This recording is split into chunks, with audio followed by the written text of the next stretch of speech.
Hi, I'm Kevin, the Preacher Plumber, and today we're replacing a toilet according to Kevin's code. You have the UPC, Uniform Plumbing Code, but that only goes so far. Then you have Kevin's code. I try to do things the very best way they can be done, and so I'm going to be teaching that today about what goes beyond where the plumbing code ends, Kevin's code begins. That only goes so far. And so we're replacing an old 20-year-old toilet here. This is American Standard 90s toilet, and it's a really bad toilet. You have a 2-inch flush valve and a narrow trapway through the bowl. And so we're going to get rid of this. It's plugging up quite a bit. And we're going to get a good toilet in here with a 3-inch flush valve and a better trapway going through the bowl. First thing you do is shut off the water here. Flush it. I already did that. I already got the water out. Then we get the water out of the bowl.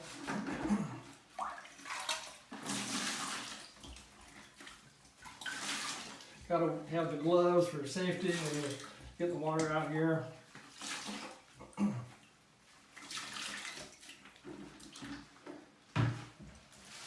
Next step is to shut off the water here. Once you already have that off, then you disconnect the supply.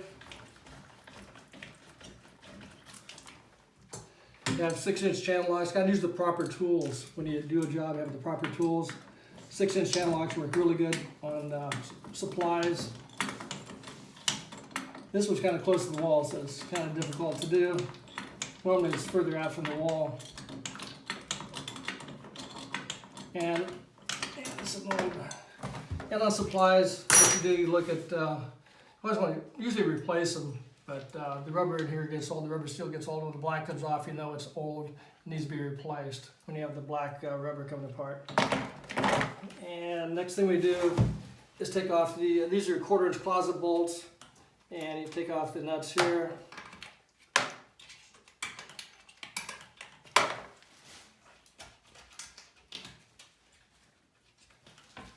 And looks like we're ready to go as far as pulling the toilet off. You always want to be safe when you're lifting stuff. This is a really heavy toilet because it's a one-piece toilet. So you can't take the tank off, it's all one piece. And so you got to lift very carefully on these. And so use your legs for lifting. Back and forth, and duck walk it back. Always have plastic to set it on so you can protect the floor, protect the customer's floor. And then we see what we have here as far as the old wax seal. Just some light on the subject.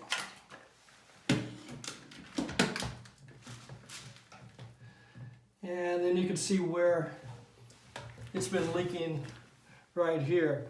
This is where it's good right here. And right here, it has some water trail through here, so it's actually been leaking slightly. And so that's what happens to wax seals. Also, this is, in my opinion, the wrong wax seal. I don't use the one with a plastic insert. I like plain wax seals. If you run a closet auger through this toilet to clear it, the auger can get stuck in there. Also, the plastic reduces from 4 inches to 3 inches. This shows the difference between a regular wax seal. You can see the difference here. This is reduces to 3 inches and this is 4. So I like to use the plain wax seal. That way you can add to them. If you need to use 2 wax seals, it's easier to add a wax seal to it if you have a low closet flange. This is the closet flange underneath the wax. Okay, I got rid of the old toilet, and now we used a scraper to get rid of the old wax. And when I took the wax off, I found there'd been some leakage here. There was a little bit of damage to the wood, so I scraped out the damaged wood. Then I found that the old 4-inch pipe was too high. They didn't trim it off when they let it in the closet flange. So I had to use a diamond grinder to grind away the pipe that was too high, because you only have 5/8 of an inch underneath this toilet to sit on that flange, and the pipe was too high, so I ground that off. And part of the problem was they used a wax seal like this with a plastic insert. And once it started leaking here, the plastic kind of slows things down. It goes from 4 to 3, started leaking over here, and the plastic insert causes more water to go over the wax, got into the wood, and so I don't use these as a rule for several reasons. And so I like one like this. If you put it on like that, you get too much wax. I like to custom form the wax seal to fit the situation with a high closet flange like this. you need to custom form the wax to fit because it's really high. So you don't want the wax going down into the pipe. You want it up and away from the pipe. So we're going to do that right now. Have a custom wax seal. And this is what a lot of plumbers don't think about. They just slap it on there and hope for the best. If you read the instructions, a lot of times it says put it on the bottom of the toilet. To me, that's a mistake because you have different situations with the closet flange. It's too high or it's too low. If it's too low, you might use 2 wax seals and work those together to form one large wax seal. Also, this one has a little bit of situation. It's a little close to the wall. It's 11¼ and that's a little close, but it'll work out good with this toilet. It can handle that situation okay. So normally you have a 12-inch rough in. Sometimes you have a 10-inch rough in or 14-inch rough in. But this is within what we can use with this toilet. And so there's our custom wax seal, which most plumbers just don't think about this situation and do the best thing for it. And that should be perfect.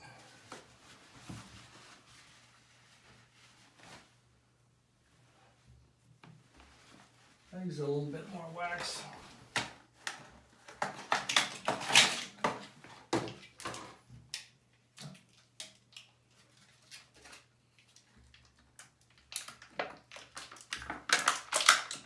Some wax is thicker than others. This is all the same wax, you get different color wax. So I want just a little bit more around the edge so we'll make sure we don't get any leakage like we did before. And you can't really do this with gloves on. You gotta take the gloves off for working the wax.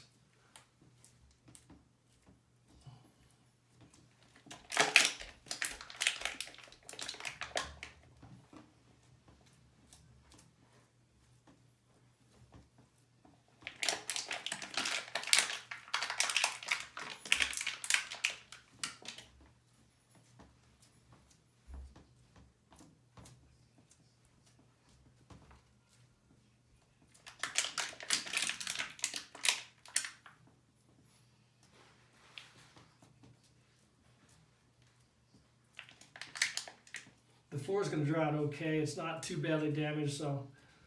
But on this one, I won't caulk around the base of the toilet. I want air to get under it to dry out the wood.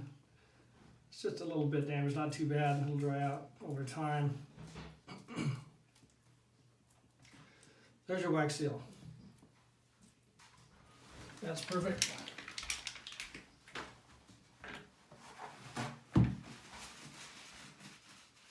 About ready to set the toilet. Also, I was grinding all the old pipe off here with the diamond grinder, and so I put duct tape over this. I wouldn't get anything down in the water supply. I got to protect the water supply. Like that. All ready to go with the toilet. Always use knee pads, saves the knees. I'm almost 70 years old and pretty good shape because I try to take care of myself.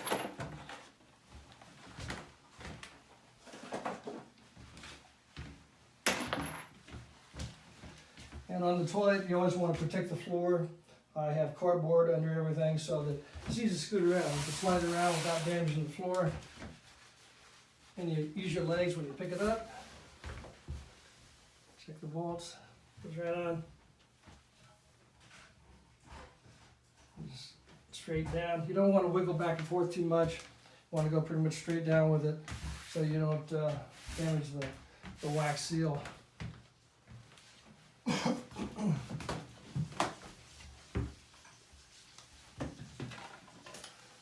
over here. Now you can see, you don't have to guess if the wax is going to work. You can see all the wax coming out here where the closet bolts are so that you know you got lots of wax in the right place. Not going down the pipe or anything. You go with the closet caps, washer, and 1/4 inch. It's a 1/4 inch closet bolts. On the commercial, you probably want to use 5/16 closet bolts. Mine is a little heavier closet bolt on commercial situations.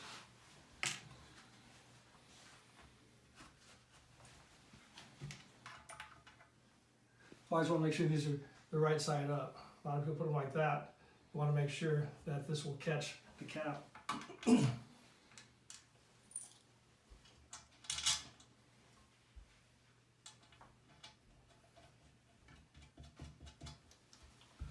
I'm going to leave those a little bit loose right now. We're going to put the tank on so we can move it and square it up with the wall if we need to do that.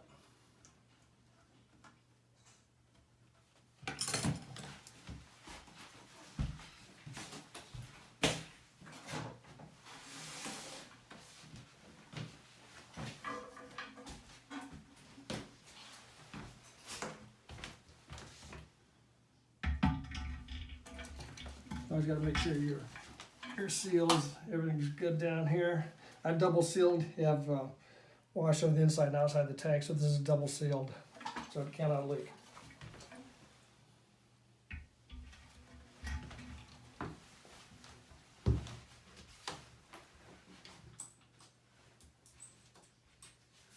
And use washers and nuts on the bottom for the tank bolts.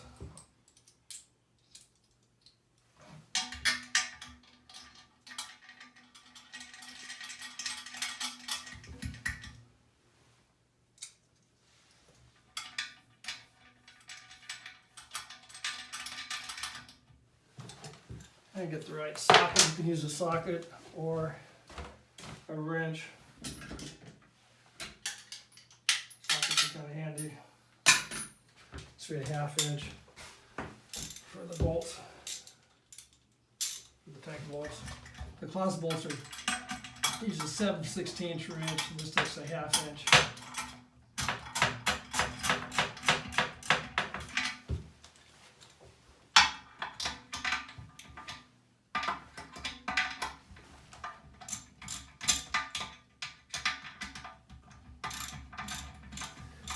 Then you want to look at this groove down here, and you want to keep it pretty level, go back and forth, and you want to come down level on the china.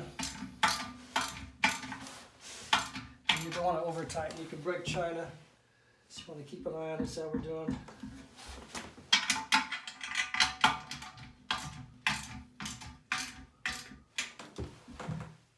We're down there.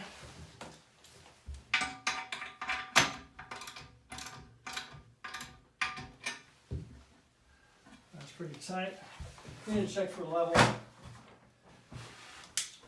See how we're doing on level. Now we're doing close enough. It's pretty good. See how we are on the china. Just a little bit more.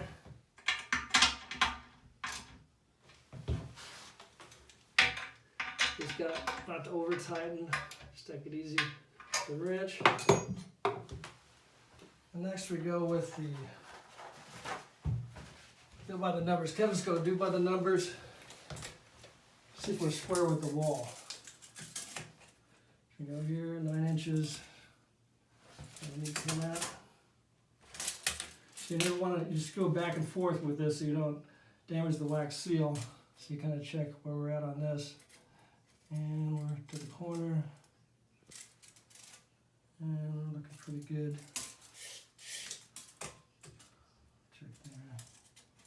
There, we're square with the wall. And then we can tighten up the closet bolts.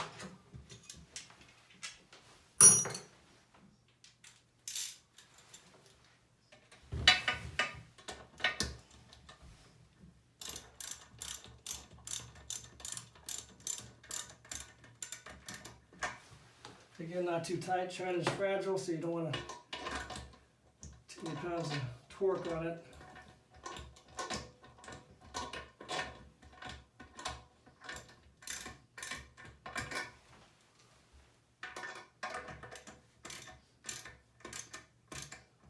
There.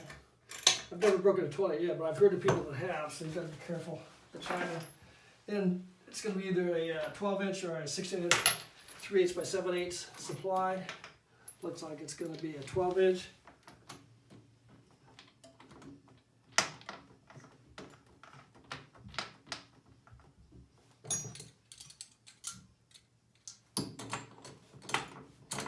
This is 6-inch channel locks.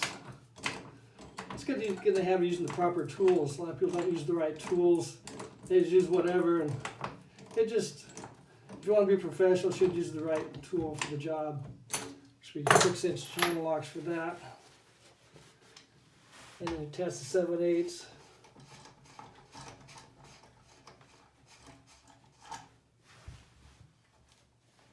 Oh, power supply, that's not quite tight. So you can use to tighten the fill valve.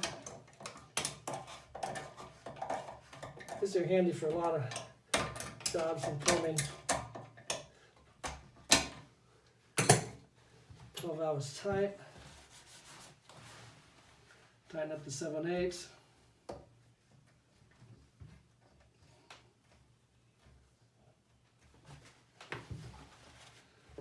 I'm going to check my closet bolts again.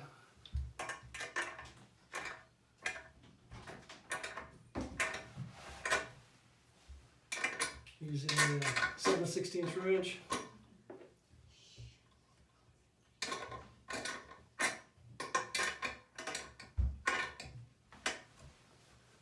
That's set. So I can turn on the alarm.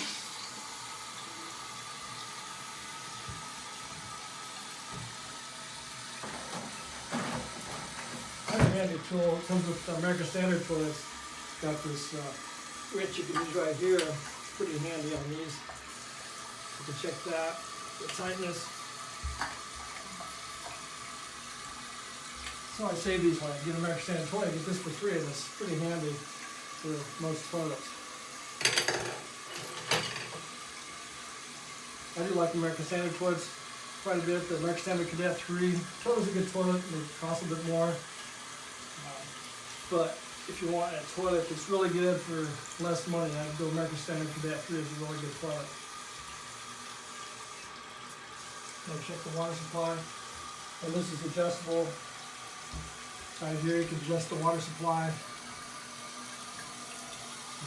You can make it float higher or lower right here. You can see where it ends up. And I'm going to start cutting off the how are we doing on that? Yeah, that's a little bit too high. So we want to lower that a little bit. Check the flush. Of course, we know it can't leak the way we did the wax seal. We know you don't have to check for leaks on the wax seal because the way we did it, it cannot leak. It's impossible. As you can see, the wax coming up through the hole there. Most plumbers, they have to check and see the leaks because they put the wax on the bowl, on the bottom, or whatever. They don't do the wax right, so they're always worried about it leaking. But why do it? By Kevin's code, it cannot leak. If you do the wax right, there's no way it can leak. Which most plumbers, they're guessing whether it's going to leak or not. They don't know until they check. So it looks like everything's tight. Then you use a mini hacksaw to cut off the excess bolts. Just gotta get over there.